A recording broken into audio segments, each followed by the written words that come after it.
Social studies by Ayush Srivastava YouTube channel में आप सभी का स्वागत है।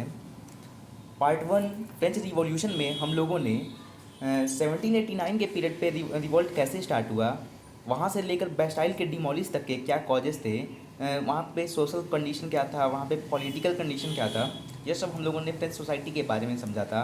इसके बाद से वहाँ पे नेशनल असेंबली का फॉर्मेशन हो गया था। फर्स्ट पार्ट में हम लोगों ने इतना पढ़ा था।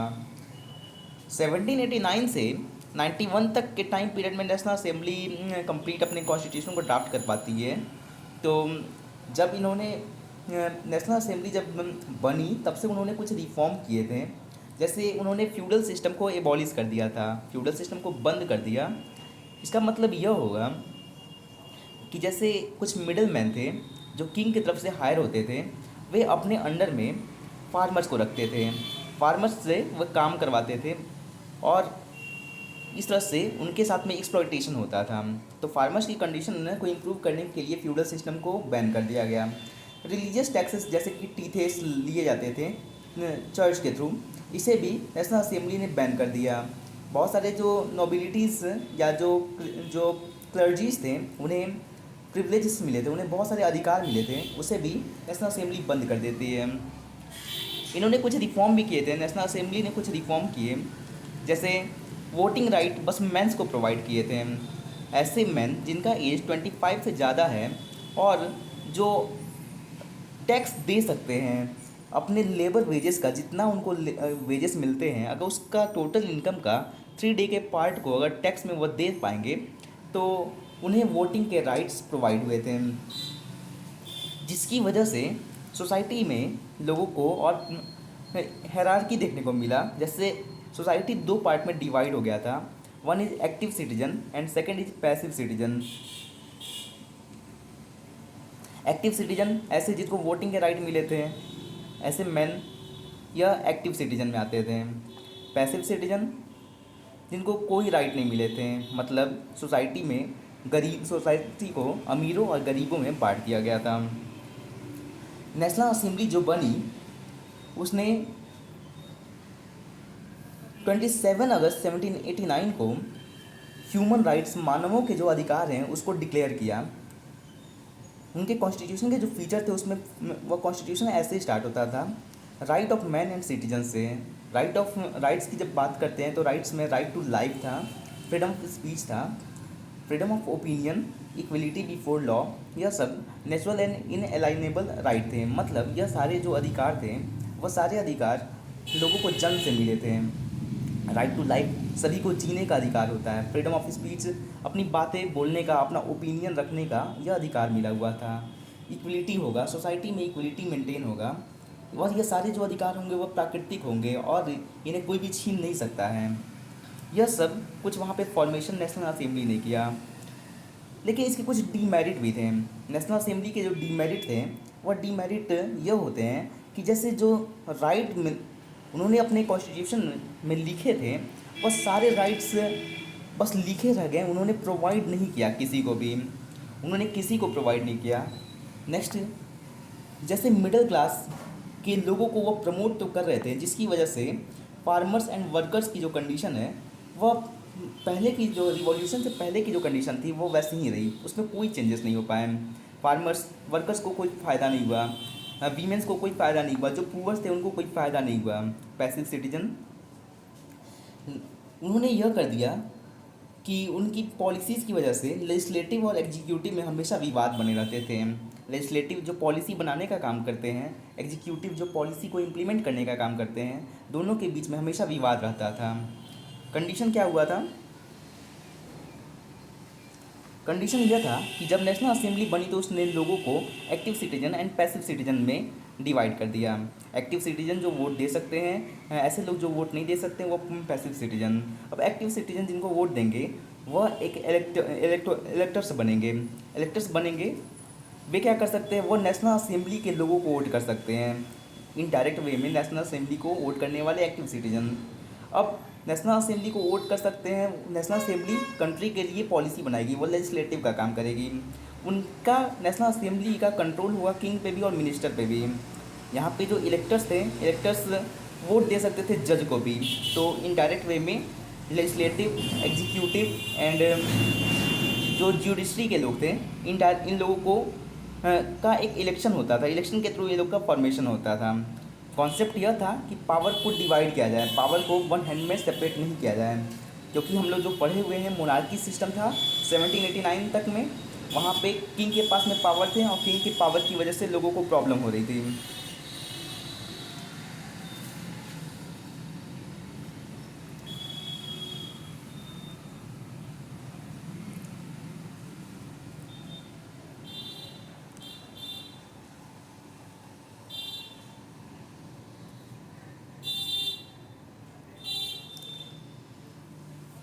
Next heading, abolishment of monarchy and France become a republic. Abolishment बंद कर देना, मोनार्की सिस्टम को हटा देना, एंड फ्रांस रिपब्लिक बना। जैसे किंग ने नेशनल असेंबली को अप्रूवल तो दे दिया था, जिसकी वजह से फ्रांस में कॉन्स्टिट्यूशन मोनार्की इस्टेब्लिश हुआ। कॉन्स्टिट्यूशन मोनार्की मतलब कंट्री के ऊपर कॉन्स्टिट्यूशन होगा, कॉन्स्टिट्यूशन पूरे कंट्री को गवर्न करेगा और कॉन्स्टिट्यूशन के अकॉर्डिंगली किंग को काम करना होगा। तो एक सुपीरियर अथॉरिटी को इस्टेब्लिश कर दिया गया। नेशनल असेंबली इसी एजेंडे पे काम कर रही थी। बट प्रॉब्लम यह हो रहा था कि किंग, वहाँ के जो किंग थे वह एक सीक्रेट नेगोशिएशन भी कर रहे थे नेबरिंग कंट्री के साथ में, जो उनके पड़ोसी जो देश थे उनके साथ में वह सीक्रेट टाइप से नेगोशिएशन कर रहे थे। क्या कंडीशन हुआ, जैसे मान लेते हैं यह फ्रांस कंट्री है, नेबरिंग कंट्री में ऑस्ट्रिया एंड प्रशिया। तो ऑस्ट्रिया के जो किंग थे लियोपोल्ड सेकेंड, एंड जो प्रशिया के जो किंग थे फ्रेडरिक विलियम सेकेंड, यह दोनों लोग एक जगह पे मिलते हैं। मिले, जिस जगह का नाम था पिलनित जिस नाम था।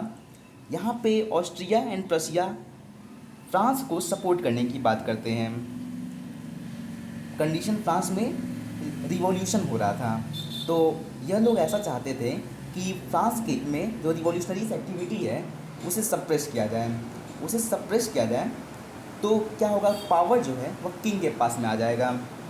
अगर पावर किंग के पास में आ गया तो ये लोग यह चाहते थे, लेकिन इसमें प्रॉब्लम यह था कि यह इंटरनल मैटर है, फ्रांस का यह इंटरनल मैटर है, जिसमें ऑस्ट्रिया एंड प्रशिया जो नेबरिंग कंट्री वह उनके इंटरनल मैटर में पार्टिसिपेट कर रहे हैं।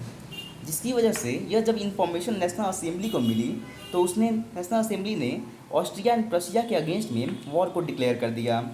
वॉर जब बिगिनिंग फेज में था, 5 महीने हो चुके थे वॉर को, तभी ऑस्ट्रिया की आर्मी से फ्रांस हमेशा डिफीट हो रहा था, जिसकी वजह से लोग ज़्यादा अग्रेसिव थे। साथ में कंट्री साइड में प्रॉब्लम यह भी हो गई थी कि बैड हार्वेस्ट हो गए थे, फसल ख़राब हो गई। जब फसल ख़राब हो गई तो उसके प्राइस ज़्यादा इंक्रीज हो गए हुए थे, लोगों को ज़्यादा से ज़्यादा प्रॉब्लम फेस करना हो रहा था।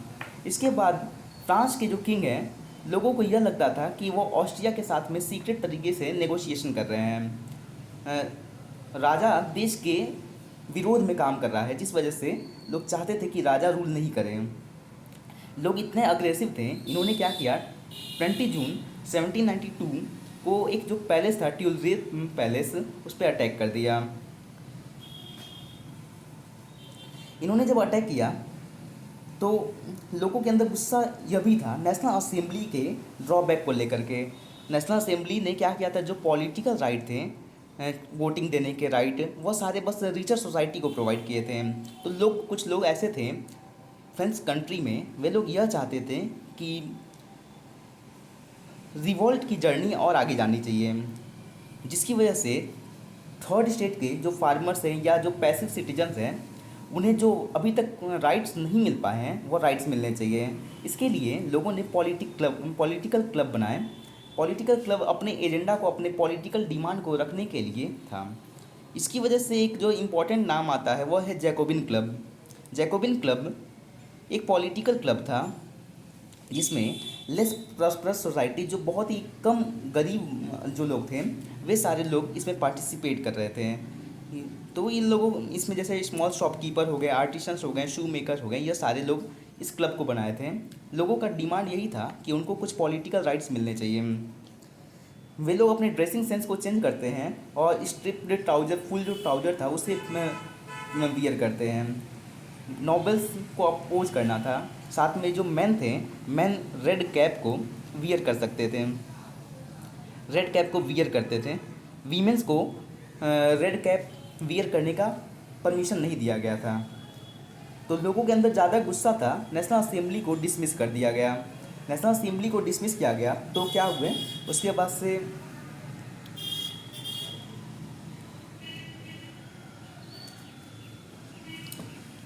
नेशनल असेंबली जब डिसमिस हो गई तो न्यू इलेक्शन हुए। नए इलेक्शन में ऐसा किया गया कि 21+ वाले जितने मैन हैं वे सारे लोगों को वोटिंग के राइट दे दिए गए हैं। इसकी वजह से एक नई लेजिस्लेटिव बॉडी बनी।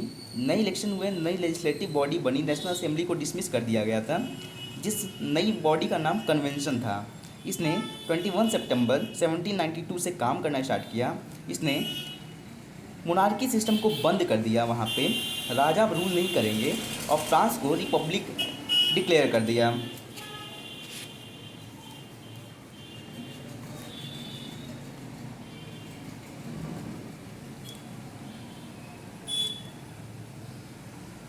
कन्वेंशन बना जिसने मोनार्की को एबॉलिश कर दिया। किंग को उन्होंने 21 जनवरी 1793 को ट्रीजन के चार्जेस में डेथ सेंटेंस प्रोवाइड किया। कोर्ट ने ट्रीजन के चार्जेस में, ट्रीजन का मतलब होता है देशद्रोह, अपने देश के अगेंस्ट में कोई काम करना या कोई अपने राज्य के, अपने स्टेट के अगेंस्ट में कोई काम करना जिसकी वजह से देश के लोगों को प्रॉब्लम हो, देश को प्रॉब्लम हो, वह देशद्रोह होता है। तो ट्रीजन के चार्जेस में कोर्ट ने 21 जनवरी 1793 को लुई 16 को फांसी दे दिया। कुछ टाइम के बाद से जब लुई 16 को फांसी हो गया तो उनकी जो क्वीन थी मैरी एंटोनेट, उन्हें भी फांसी दे दिया गया। इस तरह से लुई 16 की कहानी ख़त्म होती है। नई बॉडी बनी थी कन्वेंशन, उसने रूल करना स्टार्ट किया 21 सितंबर 1792 से 26 अक्टूबर 1795 तक।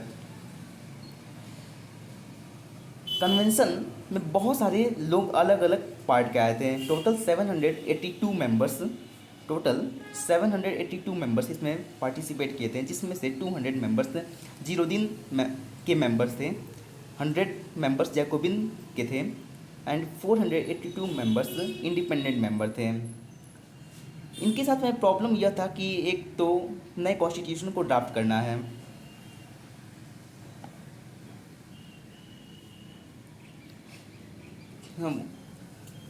फ्रांस में रिपब्लिक इस्टेब्लिश करना था। रिपब्लिक इस्टेब्लिश करने के लिए एक नए संविधान की ज़रूरत थी, तो नया संविधान बनाना इनके लिए उस टाइम पे प्रॉब्लम था। सेकेंड प्रॉब्लम ऑफ लुई 16 के साथ में प्रॉब्लम यह था कि उसका क्या किया जाए। फाइनली इसलिए 1793 में उसे डेथ दिया गया था। जैसे जो कन्वेंशन बना था, कन्वेंशन में बहुत सारे लोग किंग को लुई 16 को डेथ सेंटेंस प्रोवाइड करवाना चाहते थे, कुछ लोग डेथ सेंटेंस नहीं प्रोवाइड करवाना चाहते थे। यह कन्फ्यूजन था। सोशल प्रॉब्लम, थर्ड जो है प्रॉब्लम था सोशल प्रॉब्लम, वहाँ पे इक्वलिटी अभी तक मेंटेन नहीं हो पाया था। लोगों को कोई राइट्स नहीं मिले थे। पहले से इक्वलिटी की जो बातें हुई थी वह सब बस लिखा गया था, सब कॉन्स्टिट्यूशन में लोगों को नहीं मिला था। इकोनॉमिक प्रॉब्लम, रिवॉल्यूशन एक्सपेंड हुआ तो जिसकी वजह से बहुत सारे जो ट्रेड हो रहे थे, बहुत सारे जो बिजनेस चल रहे थे वो सब बंद हो गए। साथ में रिवॉल्यूशन से पहले भी वहाँ की ट्रेजरी एम्पटी थी और लोगों को फाइनेंशियल ज़्यादा प्रॉब्लम इसकी वजह से होने लगी। रिलीजियस रिफॉर्म, रिलीजियस प्रॉब्लम भी थे वहाँ पे, रिलीजियस प्रॉब्लम बहुत सारे थे। कुछ लोग चाहते थे कि पोप रूल करें, वहाँ के जो क्लर्जीज हैं वो रूल करें, कुछ लोग चाहते थे कि क्लर्जीज रूल नहीं करें।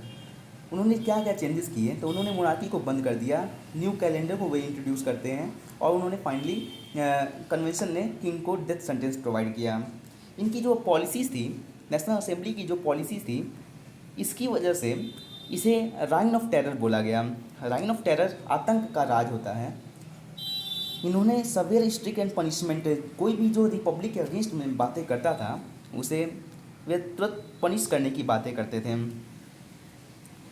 फ्रांस में दोनों प्रॉब्लम थे, इंटरनल प्रॉब्लम भी उस टाइम पे थे जब कन्वेंशन रूल कर रहा था, और एक्सटर्नल प्रॉब्लम भी थे। इंटरनल प्रॉब्लम में यह सारे तो प्रॉब्लम थे ही जो बताया, एक नया कॉन्स्टिट्यूशन बनाना है, social problem, economic problem, religious problem, Louis 16 की प्रॉब्लम, साथ में फ्रांस के जो मोनार्की जो सपोर्टर थे और जो वे लोग ऑस्ट्रिया को सपोर्ट कर रहे थे, वे लोग चाहते थे कि मोनार्की वापस से इस्टेब्लिश होनी चाहिए और ऑस्ट्रिया फाइट करेगा, ऑस्ट्रिया अगर वॉर करेगा तो यह हो सकता है। एक्सटर्नल प्रॉब्लम में ऑस्ट्रिया के जो ट्रूप्स थे, ऑस्ट्रिया की जो आर्मी थी, वह भी बॉर्डर तक पहुंच गए थे, वे कभी भी अटैक कर सकते थे। राइन ऑफ टेरर 31 मई 1793 को कन्वेंशन के जो मेंबर्स थे, उसमें से जैकोबिन्स के जितने मेंबर्स थे, जैकोबिन्स के मेंबर्स टोटल 100 मेंबर्स थे। तो 100 मेंबर्स को लीड करते हुए जैकोबिन्स पावर में आ जाते हैं। जैकोबिन्स में जो रॉबेस्पियर थे वह टोटल कन्वेंशन को लीड करने लगते हैं, अपना यह डोमिनेंस इस्टेब्लिश कर लिए कन्वेंशन पे। इसके बाद से फ्रांस, प्रॉब्लम यह था कि फ्रांस की जो भी अनस्टेबल कंडीशन है उसको स्टेबल करना होगा। यह कैसे हो सकता है? तो जब तक एक कोई शक्तिशाली राजा या कोई शक्तिशाली कोई सरकार नहीं बनती है, पावरफुल गवर्नमेंट अगर नहीं स्टेब्लिश होती है, तब तक ऐसा नहीं हो पाएगा। इन्होंने कुछ स्टेप उठाए। इन्होंने जो स्टेप उठाए थे वह फर्स्ट था कमिटी फॉर पब्लिक सेफ्टी। लोगों की सुरक्षा के लिए एक कमेटी बनी थी। रॉबेस्पियर ने कुछ स्टेप उठाए। First, committee for public safety. इसमें यह होता है लेजिस्लेटिव एंड एग्जीक्यूटिव को ज़्यादा पावर दे दिया गया। जब इनके पास ज़्यादा पावर आया तो ये अपने पावर का ज़्यादा से ज़्यादा मिसयूज़ करने लगे। मिसयूज़ कर रहे थे, जिसकी वजह से सोसाइटी में लोगों को ज़्यादा से ज़्यादा प्रॉब्लम होने रही थी। सेकेंड कमेटी बनी जनरल सेफ्टी के लिए, सामान्य सुरक्षा के लिए एक कमेटी बनाई गई। इसका पर्पज़ यह था कि कंट्री साइड में पीस को मेंटेन करना, लेकिन यह भी अपने पावर को मिसयूज करते हैं और लॉ ऑफ सस्पेक्ट को रिलीज करते हैं। किसी को शक के आधार पर गिरफ्तार कर लेना, यह लॉ ऑफ सस्पेक्ट बताता है। थर्ड, रिवॉल्यूशनरी ट्रिब्यूनल बनाया गया। रिवॉल्यूशनरी ट्रिब्यूनल बनाने के पीछे का पर्पज़ यह था कि जो कोई भी रिपब्लिक के अगेंस्ट में है उसे डेथ सेंटेंस प्रोवाइड कर देना, उसे गुलेटिन कर देना। मतलब अगर कोई भी जो रिपब्लिक की बात नहीं कर रहा है, चाहे वह उनके सपोर्टर्स हों, रॉबेस्पियर के कोई सपोर्टर हो या कोई सपोर्टर नहीं हो, कोई रिपब्लिक के अगेंस्ट में कुछ भी बात बोला, उसे गिलोटिन कर देना। गिलोटिन का मतलब यह होता है कि बॉडी को 2 पार्ट में कट करने वाली एक मशीन थी। नेक्स्ट से वह बॉडी का 2 पार्ट हो जाता था। किसी को भी शक होगा कि वो उससे कुछ गलत किया हुआ है, उसे रिवॉल्यूशनरी ट्रिब्यूनल में भेजा जाता था। यह खत्म कैसे हुआ? जैकोबिन्स के जो लीडर थे वे अपनी पार्टी के लोगों का मर्डर करना स्टार्ट कर दे रहे थे। लोगों के अंदर फियर ज़्यादा था। इसी वजह से क्या हुआ, कोर्ट ने 1794 में रॉबेस्पियर को अरेस्ट कर लिया और उसे गिलोटिन का ऑर्डर दिया गया। फाइनली रॉबेस्पियर की भी कहानी ख़त्म होती है। नेक्स्ट पार्ट में हम लोग जल्द मिलेंगे। तब तक के लिए जय हिंद।